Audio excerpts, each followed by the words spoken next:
Turma boa, repare bem, uma vez eu ouvi falar que se tu vê um tatu em cima de um toco, tu desconfia, porque tatu não sobe em toco. Ultimamente o que a gente mais está vendo na política aí é tatu em cima do toco. Essa frase eu ouvi de Ciro Ferreira Gomes. Ciro Gomes, ex-candidato à presidência da República, ex-ministro, ex-deputado, ex-governador, ex-prefeito. O histórico aí é longo, se eu ficar aqui eu vou gastar meu tempo todo. Quem me acompanha nessa entrevista é Júnior Milagres. Ciro, obrigado por você estar aqui hoje em Barbacena. E aí, tá rodando Minas, em off a gente estava conversando. Mirando 2022, é necessário ganhar em Minas, né? É menos 2022 e mais para mexer na história do Brasil é preciso mexer com Minas. Não é? Eu sei bastante bem o que eu estou dizendo, não só pela história brasileira, né, mas aquela que eu testemunhei. Eu já estava ali ajudando, como jovem deputado estadual, a Tancredo Neves redemocratizar o Brasil. Não é? A independência do Brasil necessariamente passa pelos Inconfidentes, pela história de Minas Gerais. Depois você vê a estabilização econômica, anos de exploração da inflação, que era um flagelo para o povo trabalhador. Veio o Itamar Franco e, como tem compromisso nacional e popular, como é mineiro, vai lá e faz o ambiente. Já fui ministro da Fazenda ajudando a fazer o Plano Real. Portanto, eu sei bastante bem da necessidade que o Brasil tem hoje, dramática, de restaurar a força e o prestígio de Minas Gerais. Porque boa parte dos problemas brasileiros hoje é porque o Palácio da Liberdade virou uma espécie de destruidor, uma usina de destruição de liderança. E eu quero muito ser o brasileiro que vai ter para si o privilégio histórico de restaurar a força de Minas. E estou vindo aqui uma vez por mês.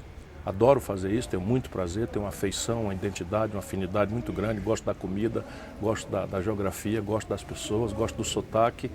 E estou fazendo esse trabalho, não só em Belo Horizonte, mas nas cidades do interior. E chegar a Barbacena, para mim, é visitar uma cidade que tem importância, menos vista por vocês do que por nós que somos de fora. Nós sabemos, não é, nem das famílias tradicionais que se enfrentam aqui historicamente, mas da importância.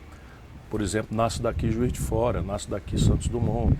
É uma cidade muito grande, que depois a geografia acabou confinando, mas tem uma importância histórica para o Brasil grande. Ciro, eu queria fazer com você um exercício de futurologia. Vamos lá para 2022. Hoje, nós estamos... Você tem o costume de dizer que o baronato brasileiro que tem tomado conta de tudo, mas nós que estamos aqui no piso, na parte de baixo da pirâmide, estamos sofrendo uma certa agonia, a gente está meio angustiado com tudo com isso que está acontecendo hoje. Você vai lá para o Ministério da Cultura, uma maluquice. Não existe mais Ministério da Cultura. Você vai lá na Secretaria de Cultura, lá aqueles arranjadinho que eles fizeram. Você vai lá no Ministério da Damares, a cada dia uma maluquice que ela fala. Vamos para a educação com Weintraub, uma pérola por dia. Enfim, o Brasil consegue chegar em 2022 em pé? Nós vamos passar por um péssimo bocado. Nesse momento, nós estamos completando os piores 10 anos em matéria de desenvolvimento econômico dos últimos 120 anos no Brasil. São números, não é uma coisa... E 10 anos mostra que o problema não é o Bolsonaro, não é o problema de modelo, é um problema estrutural. De maneira que a questão do colapso do modelo econômico, da forma como que se administra a economia do Brasil, da forma como que relaciona a economia brasileira com o mundo, tudo isso está sendo trabalhado de um jeito absolutamente desastroso. E o Bolsonaro, que recebeu esse legado do petismo descuidado, está aprofundando esse problema. Os números são impressionantes. Você tem desemprego aberto de 13 milhões de pessoas, você tem a maior informalidade da história, 41,5% da população brasileira sadia para o trabalho já estão na informalidade, isso é mais gente do que aqueles que ainda têm carteira assinada. Você tem 63 milhões e 700 mil brasileiros com nome sujo no SPC, o que significa que o crédito popular está estrangulado e não há nenhuma iniciativa para resolver isso.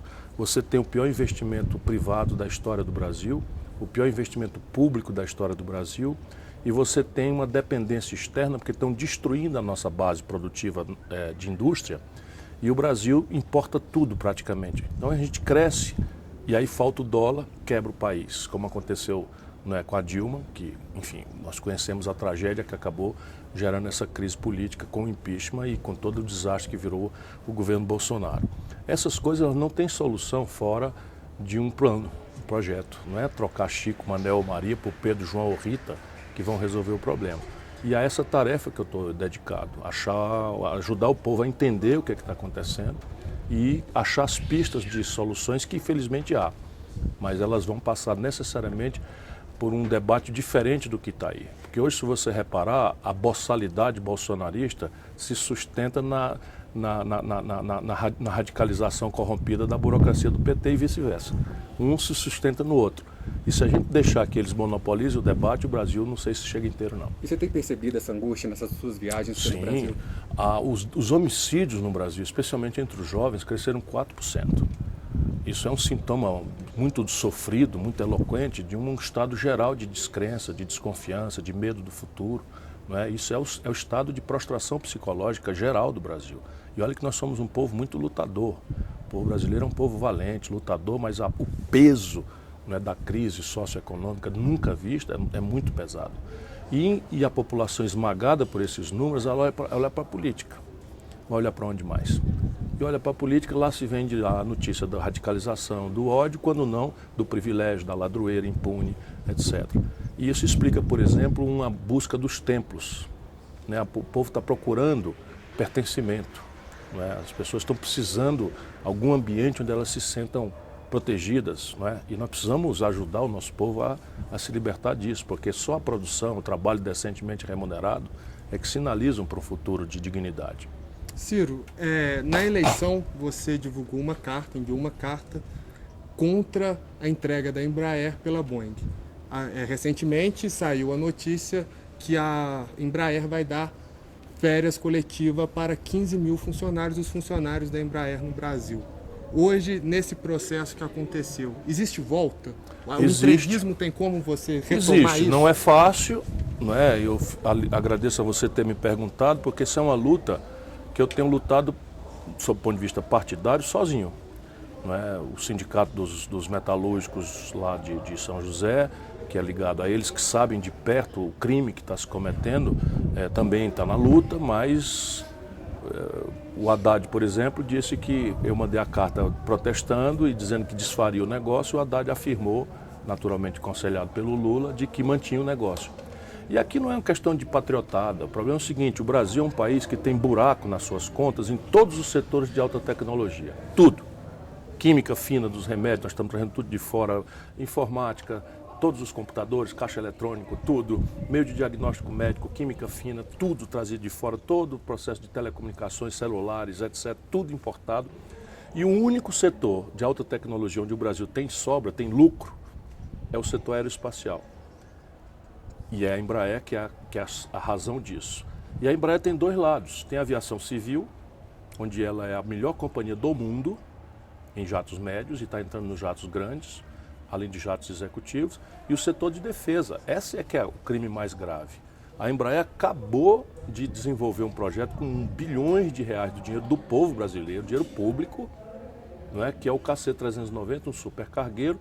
E a Embraer fez talvez o único acordo da história do capitalismo mundial em que uma nação altamente sofisticada transfere a sua tecnologia sem nenhuma reserva para construir no Brasil uma plataforma global do caça Gripen, que são os suecos da Saab. Pois bem, na hora do Brasil ganhar, depois de fazer o investimento, eles entregam a Embraer numa negociata fraudulenta, que inclusive, e aí que está a chance da gente desfazer, ela começa a ser investigada pelos órgãos de vigilância da concorrência na Europa. Então, se os brasileiros foram criminosos em aceitar isso, o governo Bolsonaro, com 9 ministros generais, assinaram essa negociata, né, nós estamos representando. Eu estou agora com ação na Justiça, estou entrando com ação no CAD, não é, e vamos fazer o diabo que for para proteger o Brasil e conseguir de volta. E se não, a Embraer vai ser fechada. Essas férias coletivas nada mais são do que o indicativo do que eu sei. É que a Embraer não está comprando uma companhia de coisa. A parte de defesa se acaba instantaneamente, porque toda a engenharia é uma só. Para a área civil e para a militar, a engenharia é uma só.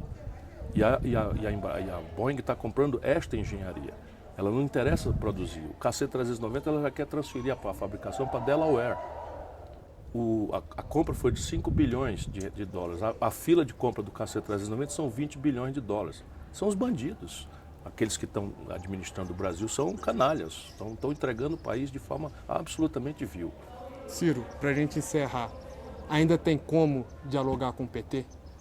Claro que tem, né? Eu estou condenando com dureza a burocracia corrompida do PT na esperança de que eles aprendam, não é? Porque senão, se a população brasileira achar que a solução para o fracasso do Bolsonaro é trazer de volta a corrupção e a incompetência econômica do PT, porque eu volto a dizer, essa crise profunda quem produziu não foi o Bolsonaro, foi o PT. O Bolsonaro está agravando. Não é que o Lula não tenha tido um bom momento, teve, mas é o mesmo partido. Será que esquece que o povo, que a Dilma é do mesmo partido? E foi por quê? Porque o Lula resolveu impor a Dilma para continuar mandando. Quis impor o Haddad para continuar mandando. E isso agora a gente tem que dizer, senão passa a ser cúmplice.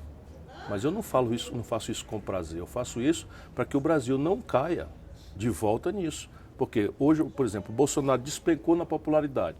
Na hora que você faz qualquer pesquisa, ele contra a volta do PT, ele ganha. E isso nós não aguentamos mais. Ciro, muito obrigado. Obrigado a vocês. Pelas respostas. Obrigado.